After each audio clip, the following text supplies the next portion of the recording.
আসসালামু আলাইকুম everyone. Mafia girl গল্পের 4 নাম্বার পার্ট। তো গাইস, সব চ্যানেলের আগেই কিন্তু আমাদের এই চ্যানেলে সবার আগে গল্প আপলোড দেওয়া হয়। ওই জন্য গাইস তোমাদেরকে বলছি আমাদের এই চ্যানেলটিকে সাবস্ক্রাইব করে দিয়ে পাশে থাকা বেল আইকনটিকে অল করে দিও। তো চলো বেশি কথা না কইয়া গল্প শুরু করা যাক। নীলাই বলল, ভাই আজ পর্যন্ত আমার দেওয়া কোনো তথ্য কোনোদিন ভুল হয়েছে? আমি বললাম, না হয়নি, কিন্তু এটা কি করে সম্ভব নিলয়? ঈশিতা কি করে এমনটা করতে পারে? ঈশিতা তো আমার কলেজ ফ্রেন্ড ছিল, যার সাথে দীর্ঘ কয়েক বছর কাটিয়েছি আমি।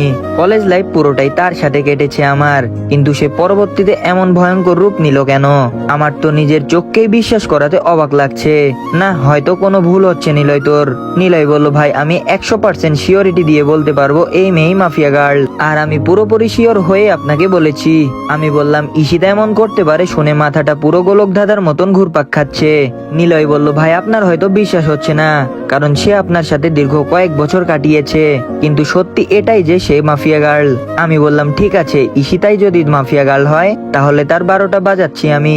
ওর আরো কিছু তথ্য বল, কারণ তার সাথে আমার বছর 2 আগেই সমস্ত যোগাযোগ বিচ্ছিন্ন হয়ে গেছে, কারণ তারা বাসা পরিবর্তন করে অন্য কোথায় শিফট হয়ে গিয়েছে।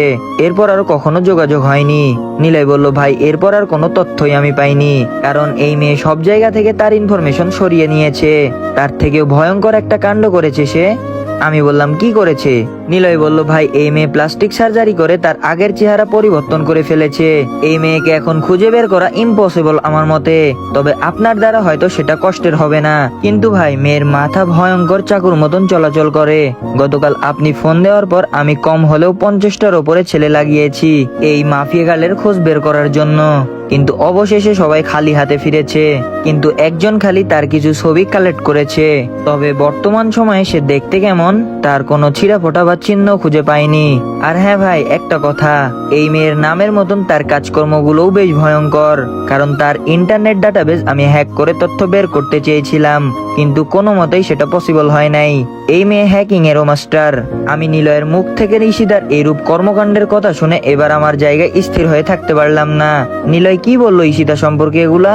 যে মেয়ে কলেজ লাইফে থাকতে এতটা সাদাসিধা ছিল, তার মধ্যে কয়েক বছরের ব্যবধানে এতটা হিংস্র কি করে আসতে পারে? মাথায় তো কিছুই খেলছে না। আচ্ছা নিলয়, আমি ফোন রাখলাম, পরে কথা হবে তোর সাথে। আর শোন, মাফিয়া গালের খোঁজ চালু রাখিস। নিলয় বলল, আচ্ছা ভাই। আমি নিলয়ের সাথে কথা শেষ করে ঠাই সেই জায়গাতেই দাঁড়িয়ে আছি।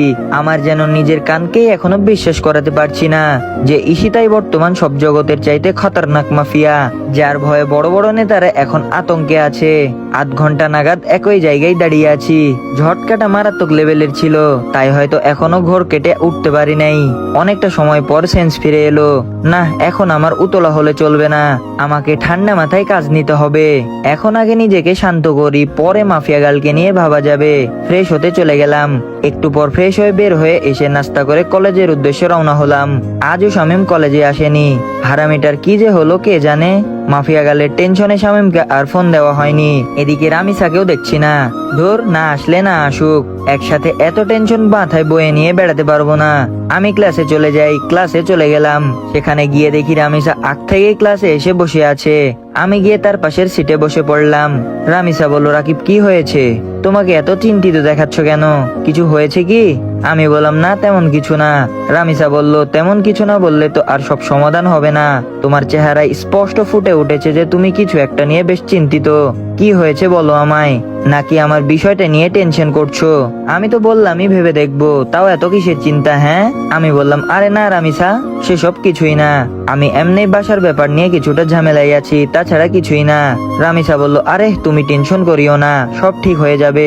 আমি রামিসার কথার আর কোনো উত্তর দিলাম না, চুপচাপ বসে আছি। কারণ কি বলবো তাকে? আমার টেনশন যে অন্য জায়গায় সেটা তো তাকে আর বলা যাচ্ছে না, তাই চুপচাপ থাকাই ভালো। এমন সময় স্যার ক্লাসে আসলো। স্যার ক্লাসে এসে ক্লাস শুরু করাতে লাগলো। সেদিকে ফোকাস করলাম। ক্লাস শেষ করে বাসার দিকে রওনা দিয়েছি। পিছন থেকে রামিসা ডাক দিল, এ রাকিব, আজ এত তাড়াহুড়া করে কোথায় যাচ্ছ? হ্যাঁ, আমার সাথে আজ কথা বলবে না বুঝি? আমি বললাম, আরে পাগল, সেসব কিছুই না। এমনি ভাবলাম বাসায় চলে যাই, তাই আর কি। রামিসা বলল, বাহ ভালোই তো, আমাকে ইগনোর করছো, সেটা তো বেশ ভালোই বুঝেছি আমি বললাম, রামিসা সত্যি সেসব কিছু না। রামিসা বলল, তাহলে চলো ক্যান্টিনে বসে কফি খাবো। রামিসা আমায় জোর করে ক্যান্টিনে নিয়ে গেল। ক্যান্টিনে গিয়ে দুজন বসে বসে কফি খাচ্ছি। সে আমায় নানান কথা বলে হাসানোর চেষ্টা করছে, কিন্তু আমার ভিতরে তো দুনিয়ার সমস্ত টেনশন বিরাজ করছে। রামিসা বলল, রাকিব তুমি যদি এমন গাল ফুলিয়ে বসে থাকো তো কিন্তু খুব খারাপ হবে। সত্যি কিন্তু আমি আর তোমাকে নিয়ে ভাববো না। আমি বললাম, এই না না, আমি আর গাল ফুলিয়ে বসে থাকবো না। তারপর নিজেই অনিচ্ছা সত্ত্বেও রামিসার সাথে স্বাভাবিকভাবে কথা বলতে শুরু করলাম, আর সে আমাকে হাসানোর ট্রাই করছে। একটা সময় সত্যিই হেসে দিলাম। মেয়েটার আসলে অসাধারণ গুণ আছে। এভাবে অনেকটা সময় বসে দুজন মিলে কথা বললাম। ভিতরের সমস্ত টেনশন দূর হয়ে গেছে রামিসার সাথে কথা বলে। মন একদম ফ্রেশ এখন। এরপর দুজনেই উঠে পড়লাম ক্যান্টিন থেকে। অনেকটা সময় তো বসলাম, এবার বাসায় যাওয়া দরকার। রামিসা বলল, আচ্ছা তাহলে কাল দেখা হচ্ছে আবার।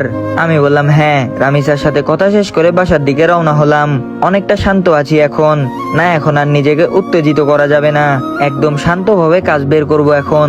তারপর বাসায় চলে গেলাম। বাসায় গিয়ে শান্ত মাথায় মাফিয়া গার্লের তালাশ করতে লাগলাম, কিন্তু ফলস্বরূপ কোনো কিছু পেলাম না। বরাবরের মতো 0 আসলো ফল, তাও নিজেকে সামলে রাখলাম। আমি খোঁজ চালিয়েই যাব মাফিয়া গার্লের। এভাবে কেটে গেল আরো কয়েকটা দিন। একদিন দুপুর বেলায় খেয়ে দিয়ে শুয়ে শুয়ে বিটিভিতে খবর দেখছিলাম, তখনই আরেকটা ভয়ঙ্কর নিউজ দেখতে পেলাম। মাফিয়া গার্ল আরেকটা হেডলাইন রটিয়ে দিয়েছে। সে পলিটিশিয়ান ওবায়দুলের খেল খতম করে দিয়েছে। সে পলিটিশিয়ান ওবায়দুলকে মেরে তার লাশ বাঁশডগার ওপরে ঝুলিয়ে রেখেছে। এই ঘটনার পর প্রশাসন পুরোপুরি ফায়ার হয়ে গেছে মাফিয়া গার্লের ওপরে। দেশের মানুষ সবাই জানে যে মাফিয়া গার্ল 2 নাম্বার মানুষদের খেল খতম করছে, কিন্তু তারপরেও তো প্রশাসন চুপ থাকতে পারে না, কারণ সাজা দেওয়ার হলে দেশের প্রশাসনই দিবে। দেশে আইন কানুন বলতেও কিছু একটা রয়েছে, কেউ তো আর তার ঊর্ধ্বে যেতে পারে না। প্রশাসন পুরো হাত পা বেঁধে নেমেছে মাফিয়া গার্লকে খোঁজার জন্য। এবার হয়তো একটা হেস্তনেস্ত করেই ছাড়বে প্রশাসন, কিন্তু আমিও তো হাল ছাড়ার মানুষ নয়। প্রশাসন মাফিয়া গার্লকে খুঁজে বের করার আগে আমি তাকে খুঁজে বের করব, কারণ আমার তাকে আগে চাই। তাড়াতাড়ি নিলয়কে ফোন দিলাম আবার, সে হয়তো কোনো ক্লু দিতে পারবে আমায়। এতদিনে হয়তো কিছু হলেও হাতে লেগেছে তার। নিলয় বলল, ভাই আমি দুঃখিত, এখনো আমি মাফিয়া গার্লের কোনো খোঁজ খবর পাই নাই, আর আমার মনেও হয় না যে আমি তার কোনো খোঁজ খবর বের করতে পারবো। আমি বললাম, আচ্ছা ঠিক আছে, তাও তুই খোঁজ জারি রাখ। তারপর ফোন কেটে দিলাম। এবার সত্যি মনে হচ্ছে আমার মাঠঘাট বেঁধে নামতে হবে, কারণ এরপর আর অপেক্ষা করলে প্রশাসনের হাতে মাফিয়া গার্ল ধরা পড়বে। কারণ মাফিয়া গার্ল যতই যাই করুক না কেন, সে একটা ভুল কাজ করেছে তার কোড দিয়ে। এটা দিয়ে মাফিয়া গার্লের সন্ধান বের হওয়ার 30% সম্ভাবনা রয়েছে। আমিও হয়তো চেষ্টা করলে বের করতে পারবো, কিন্তু আমার কাছে বর্তমানে অমন ভালো স্পিড ইন্টারনেট নাই। তো আমি আমার চাকুওয়ালা মাথা চালাবো। শান্ত মাথায় ভাবতে থাকলাম শুরু থেকে সব। আমার খোঁজ কত দূর গিয়েছে সবটাই আবার পুনরায় ভাবতে লাগলাম, যে মাফিয়া গার্লের খোঁজ করে কোনো দিকে কমতি রেখেছি কিনা, বা কোনো কিছুতে আমার থেকে ছুটেছে কিনা। তখন মাথায় আসলো রামিসার কথা। তাকে তো শুরু থেকে আমার একটু সন্দেহ হয়েছিল, কিন্তু এরপর তাকে আর ঘেটে দেখিনি। না, এবার রামিসাকে একটু রিসার্চ করব, কিন্তু কোথা থেকে শুরু করব ভেবে পাচ্ছি না। এর মধ্যে মাফিয়া গার্ল আবারও লাইভে আসার ডেট দিল। হ্যাঁ পেয়েছি। এবার মাফিয়া গার্লের লাইভ করার সময় আমি রামিসার সাথে থাকবো। সে যদি মাফিয়া গার্ল হয় তাহলে তো তখন সে লাইভ করতে পারবে না, বা আমার সাথে সেই সময় থাকতে বাহানা দেখাবে। তখন সেটা দেখে যা বুঝার বুঝে নিব। পরের দিন মাফিয়া গার্ল আগের টাইমের নেয় ঠিক 3টায় লাইভে আসবে বলেছে। এদিকে আমি রামিসাকে ফোন দিয়ে বলেছি যে সে যেন আগামীকাল দুপুর 3টায় আমার সাথে দেখা করে। একটা জরুরি কাজ আছে তার সাথে আমার, তাকে বিশেষ কিছু বলার আছে আমার। সে সরাসরি না করে দেয়। রামিসা বলেছে, না, কাল দুপুর 3টায় আমার একটা বিশেষ কাজ আছে, তখন তোমার সাথে কোনোভাবে আমি দেখা করতে পারবো না। আমার রামিসার কথা শুনে খটকা লাগলো মনের ভিতর। তার মানে কি আমার ধারণাই ঠিক? রামিসাই সেই ক্রিমিনাল যাকে পুরো দেশে প্রশাসন মিলে বাতি জ্বালিয়ে খুঁজছে। ও মাই গড! মাফিয়া গার্ল এতদিন আমার চোখের সামনে ছদ্মবেশ নিয়ে ঘুরছে, অথচ আমি তাকে চিনতেই পারি নাই। না, এবার একটা হেস্তনেস্ত করতেই হবে। এবার রামিসাকে ধরার পালা এসে গেছে। মাফিয়া গার্ল এবার পালাবে কোথায়? এসব নিয়ে ভাবছিলাম, ঠিক তখনই রামিসা আমাকে আবার ফোন দিয়ে বড়সড় একটা শক খাইয়ে দিল। রামিসা বলল, আচ্ছা ঠিক আছে রাকিব, আমরা কাল 3টা বাজে দেখা করব। তবে হয়তো আমার কলেজ আসা হবে না কাল, বাসায় কিছু কাজকর্ম বাকি আছে। আমি রামিসার কথা শুনে থতমত খেয়ে গেলাম। একটু আগে সে বলল কোনোভাবে কাল 3টায় দেখা করা সম্ভব নয়, আবার এখন সে বলছে 3টায় দেখা করবে। এদিকে আমি রামিসাকে নিয়ে কত কিছু ভেবে বসলাম। তাহলে কি রামিসা সত্যি মাফিয়া গার্ল না? ও আল্লাহ, মাথা পুরো জ্যাম খেয়ে আছে। মাফিয়া গার্ল যদি কাল 3টার সময় লাইভ করে আর এদিকে রামিসা আমার সাথে থাকে, তাহলে তো রামিসা মাফিয়া গার্ল না। আমার সন্দেহটা তাহলে পুরোপুরি ভুল হয়ে যাবে। না, আর ভাবতে পারছি না আমি কি সব ঘটছে আমার সাথে। একটা সূত্র ধরে 2 কদম এগিয়ে যাচ্ছি, কিন্তু পরবর্তীতে নিরাশ হয়ে 4 কদম পিছনে চলে আসছি। মাথা পুরো আগুনের মতন গরম হয়ে আছে। ফোন বালিশের পাশে রেখে ঘুমিয়ে পড়লাম। বিকালবেলা ঘুম থেকে উঠে হাঁটতে বের হলাম। বের হওয়ার আগে বেশ কয়েকবার শামীমকে ফোন দিয়েছি, কিন্তু সে রিসিভ করেনি। কাকুর দোকানে বসে চা খাচ্ছিলাম, তখনই শামীম ফোন দিল। শামীম বলল, কিরে ফোন দিয়েছিলি মনে হয়? আমি বললাম, হ্যাঁ দিয়েছিলাম। আচ্ছা তোর কি হয়েছে বলতো? আজ কতদিন হয়ে গেল তুই ক্লাসে আসছিস না, তার উপরে তোর কোনো খবর সবর নাই। শামীম বলল, আরে বাসায় একটা সমস্যা হয়েছে ছোট বোনকে নিয়ে, তাই কিছুদিন কলেজে আসিনি। সমস্যা কেটে উঠতে হয়তো আরো কয়েকটা দিন সময় লাগবে, তারপর কলেজে আসবো। আমি বললাম, ও আচ্ছা আচ্ছা থাক, তাহলে তুই আগে সমস্যার সমাধান কর, পরে না হয় কলেজে আসিস। শামীম বলল, ওকে বন্ধু। আমি শামীমের সাথে কথা বলে ফোন রেখে দিলাম। তারপর কাকুর দোকান থেকে উঠে বাসায় চলে আসলাম। অপেক্ষায় আছি কালকের দিনের। কোনো মতে আজকের দিনটা পার করে দিলাম। পরের দিন কলেজে চলে গেলাম। রামিসা আজ ক্লাসে আসবে না, তারও নাকি বাসায় কি কাজ আছে বাকি, তাই আজ আমার একাই কাটাতে হবে কলেজে। কোনোভাবে কলেজ টাইম শেষ করে বাসায় চলে এলাম। তারপর বাসায় এসে ফ্রেশ হয়ে খেয়ে দিয়ে রামিসাকে ফোন দিলাম। রামিসা বলল, হ্যাঁ কোথায় দেখা করবে বলো। আমি বললাম, কলেজ মাঠে আসো। আমিও বাসা থেকে বের হয়ে সেখানে আসছি। রামিসা বলল, ওকে। আমি শার্ট পরে কলেজ মাঠে চলে গেলাম। সেখানে গিয়ে ঘাসের ওপরে বসে আছি। 3টা বাজতে আর মিনিট 5 বাকি। এখন সময় রামিসাও চলে আসবে। রামিসা বলল, আচ্ছা বলো তো হঠাৎ করে আমার সাথে কি জরুরি কথা বলবে, যার কারণে আজ এই অসময়ে এখানে আসতে বললে? আমি বললাম, বলবো একটু ওয়েট করো। আমি বাসার থেকে আসার সময় রামিসাকে নিয়ে অনেক কিছুই ভেবে এসেছি। রামিসা বলল, কেন এখন বললে কি হবে? আমি বললাম, আরে আরেকটু বসো না, এত অস্থির হচ্ছ কেন? একটু পরেই বলবো, এখন আগে মাফিয়া গালের লাইভ দেখবো। 3টা বাজতে চলেছে। রামিসা আমার মুখে মাফিয়া গালের কথা শুনে চোখ পাকিয়ে তাকিয়ে আছে আমার দিকে। কি হলো, এভাবে চোখ পাকিয়ে তাকিয়ে আছো কেন? রামিসা বলল, রাকিব তোমার হঠাৎ মাফিয়া গালকে নিয়ে এত মাথা ব্যথা উঠলো কেন? আমি বললাম, আরে না, কিসের মাথা ব্যথা? মাফিয়া গাল আজ লাইভে আসবে বলেছে। সবাই তার লাইভ দেখার জন্য বসে আছে, তাই আমিও দেখবো বলে ভেবেছি। রামিসা বলল, ও। আমি বললাম, আচ্ছা পাশে এসো বসো, দুজন মিলে মাফিয়া গালের লাইভ দেখি। রামিসা এসে আমার পাশে বসলো, আর আমি মোবাইলটা হাতে নিয়ে মাফিয়া গালের ইউটিউব লিংকে ক্লিক করে সেখানে ঢুকে পড়লাম। 3টা বাজতেই মাফিয়া গাল লাইভে চলে আসলো। মাফিয়া গালের লাইভ দেখে আমি রামিসার দিকে হ্যাঁ করে তাকিয়ে আছি। নিজের ভিতরে কেমন যেন একটা খারাপ লাগা কাজ করছে। আমি রামিসাকে নিয়ে কত কি ভেবে ফেলেছিলাম, কিন্তু পরিশেষে সবটাই মিথ্যা প্রমাণিত হলো। আর সত্যি যদি রামিসা মাফিয়া গাল হতো, তাহলে সে লাইভে আসতে পারতো না এই সময়ে, কারণ রামিসা আমার পাশে বসে আছে। সে একই সময় 2 জায়গায় 2 রকম কর্মকাণ্ড কিভাবে করবে? নিজের উপরে চরম লেভেলের রাগ হচ্ছে। সাদাসিধা একটা মেয়েকে নিয়ে আমি কত বাজে চিন্তা ভাবনা করেছি। রামিসা বলল, এই কি হলো, তোমার মন কোন দিকে? হ্যাঁ, তুমি না বললে মাফিয়া গালের লাইভ দেখবে? সে তো লাইভে এসে বকবক করছে, কিন্তু তোমার তো কোনো খবরই নাই। আমার রামিসার ডাকে হুঁশ ফিরে আসলো। হ্যাঁ হ্যাঁ দেখবো তো। তারপর মাফিয়া গালের লাইভ দেখাই ফোকাস করলাম। সে তার ইন্ট্রোডাকশন দিয়েই যাচ্ছে। সে বলছে, আমি আপনাদের আগেও বলেছি, এবারও বলছি, আমার কোনো খারাপ মাকসাদ নেই। আমার মূল মাকসাদ হচ্ছে যারা দেশের নাম বেচে বেচে খায় তাদের হাতে হারিকেন ধরিয়ে দেওয়া, আর আমি সেটাই করছি। শুধু তাই নয়, এবার থেকে দেশের মধ্যে যত কয়টা গ্যাংস্টার টিম আছে তাদের সব কয়টাকেও আমি মৃত্যুর চৌকাট অবধি পৌঁছে দিব। শান্তশিষ্ট ভাবে দেশ চলবে, কোনো ধরনের টিম থাকবে না এই দেশে। মাফিয়া খুফিয়া সব আমি ধুলোয় মিশিয়ে দিব। আর আগুন, আপনার মুখোমুখি হওয়ার ইচ্ছা আমার বহুদিন আগ থেকেই, অনেক আগ থেকেই আপনার নাম শুনে আসছি। যে আগুন নাকি সত্যি এক সময় খাতারনাক খেলাড়ি ছিল, যার নাম শুনলে এখনো নাকি অনেকের প্যান্ট ঢিলা হয়ে যায়।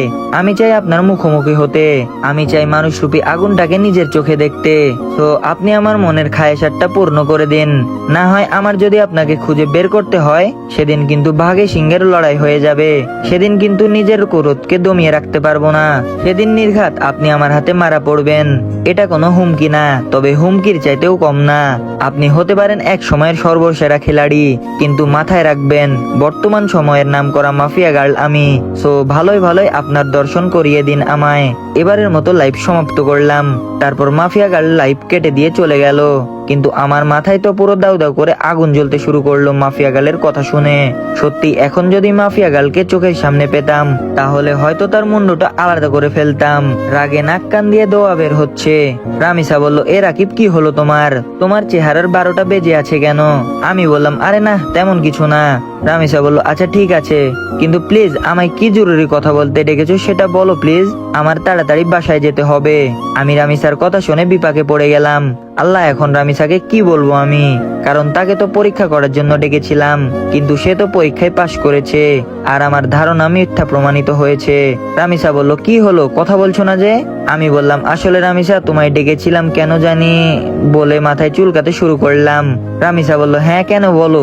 আমি বললাম, আসলে রামিসা প্লিজ, আমি তোমায় অনেক বেশি ভালোবাসি, তোমায় ছাড়া আমার থাকতে কষ্ট হয়, প্লিজ তুমি আমায় অ্যাকসেপ্ট করে নাও এখনই, আমার আর থাকতে ইচ্ছা করে না একা একা। গট গট করে বানিয়ে বানিয়ে অনেকগুলো কথা বলে দিলাম। বানিয়ে বানিয়ে কথাগুলো বলা সত্য, কারণ আসার সময় ভেবে এসেছিলাম যে রামিসা যদি মাফিয়া গাল না হয় তাহলে তার হাত আমি শক্ত করে সারা জীবনের জন্য ধরে বসবো। রামিসা বলল, রাকিব তুমি এটা বলতে আমায় এখানে ডেকেছো? আমি বললাম, হ্যাঁ। রামিসা বলল, আমি না তোমায় বললাম যে আমার সময় চাই, আমার মন ছাড়া দিলে আমি তোমায় বলবো। আমি বললাম, প্লিজ রামিসা এখন রাজি হয়ে যাও, সময় টময় নিও না আর। তুমি বুঝো না কেন আমার খুব কষ্ট হয় তোমাকে ছাড়া, আমার তোমাকে চাই, প্লিজ রাজি হয়ে যাও না, প্লিজ প্লিজ প্লিজ। রামিসা বলল, আচ্ছা আচ্ছা থামো, যাও রাজি হব, কিন্তু তার আগে তোমাকে আমায় একটা কথা দিতে হবে। আমি বললাম, কি কথা? রামিসা বলল, যত যাই হোক না কেন কোনোদিন তুমি আমার হাত ছাড়তে পারবা না, কোনোদিন তুমি আমায় ভুল বুঝতে পারবা না, সব সময় আমার পাশে ছায়ার মতন হয়ে থাকবে, যত বিপদ আসুক না কেন আমাকে কখনো একা লড়াই করার জন্য ছাড়তে পারবে না তুমি, তুমিও আমার সাথে সেই লড়াইয়ে সামিল হবে, পারবা এসব কথা রাখতে? আমি বললাম, রামিসা আমি তোমার সব কথা রাখতে পারবো, নিজের জীবনে সবটুকু দিয়ে তোমায় আমি আগলে রাখবো, দুনিয়ার কোনো শক্তি আমাদের থেকে আলাদা করতে পারবে না, আমি আমার সবটা দিয়ে তোমায় রক্ষা করব, কোনো বিপদ আসলে তোমাকেও লাগবে না, তার মোকাবেলা আমি রাকিব একাই করব, কথা দিলাম তোমায়। রামিসা বলল, এমন একটা মানুষই চেয়েছিলাম আমার জীবনে, প্লিজ তুমি আমায় কখনো ছেড়ে যেও না।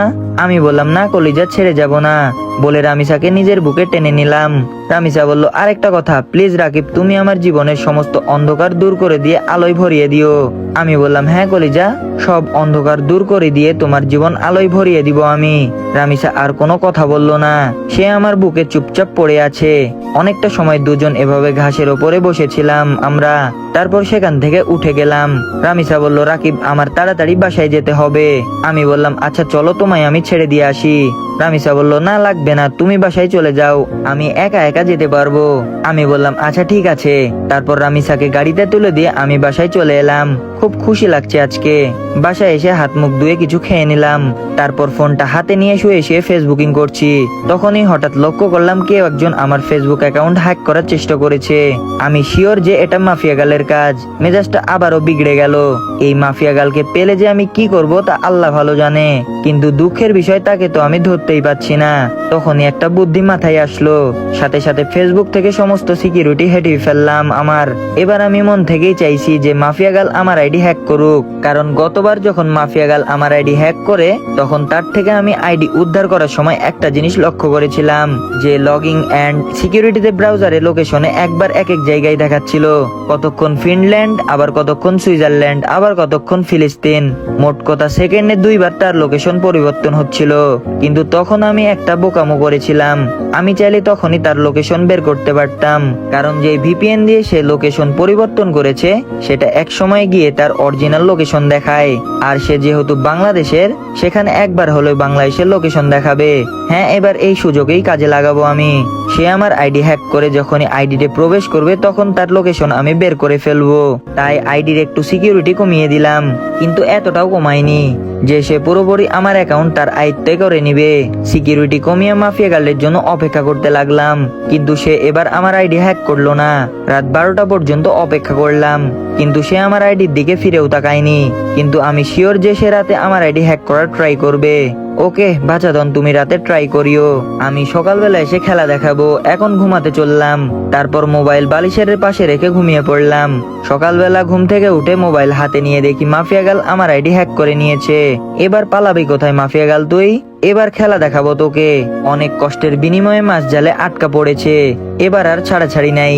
ছাই দিয়ে হলেও তাকে ধরবো এবার আমি। পাগলের সাথে পাগলামি না করলে তার চাল বোঝা যায় না, আর আমিও সেটাই করেছি। এজন্য বাবা তোমার জন্য স্পেশালি একটা গান বানিয়েছে, যে বাবা তোমার দরবারে সব পাগলের খেলা। তাড়াতাড়ি লোকেশনটা চেক করলাম, যেমনটা ভেবেছিলাম ঠিক তেমনটাই হয়েছে। লোকেশন প্রতি সেকেন্ডে 2বার করে কান্ট্রি পরিবর্তন করছে। চোখ পাকিয়ে তাকিয়ে আছি লোকেশনের দিকে। একটা সময় গিয়ে বাংলাদেশেরই লোকেশন দেখালো। লোকেশন দেখে তো আমার মাথায় পুরো বাজ পড়ার মতো অবস্থা। লোকেশনটা দেখাচ্ছে তো এভরিওয়ান পরবর্তী পার্টের জন্য অপেক্ষা করো। আর আমাদের এই চ্যানেলটি যারা নতুন দর্শক তারা আমাদের এই চ্যানেলটিকে সাবস্ক্রাইব করে দিয়ে পাশে থাকা বেল আইকনটিকে অল করে দিও, কারণ আমাদের এই চ্যানেলে কিন্তু সব চ্যানেলের আগেই কিন্তু ভিডিও আপলোড করা হয় বা গল্পগুলো আপলোড করা হয়। সেই ভিডিও যদি আগে দেখতে চাও তাহলে এই চ্যানেলটিকে সাবস্ক্রাইব করে দিয়ে পাশে থেকো। আর ভিডিওটা ভালো লাগলে বা গল্পগুলো ভালো লাগতেছে বলে তোমরা এতক্ষণ পর্যন্ত দেখলে বা শেষ পর্যন্ত দেখলে, যদি ভালো লাগে থাকে তাহলে একটা লাইক তো আশা করতেই পারি। আর গল্পটি কেমন লাগছে অবশ্যই কমেন্ট সেকশনে জানাই দিও। আজকের ভিডিওটা এখানেই শেষ করলাম। আল্লাহ হাফেজ।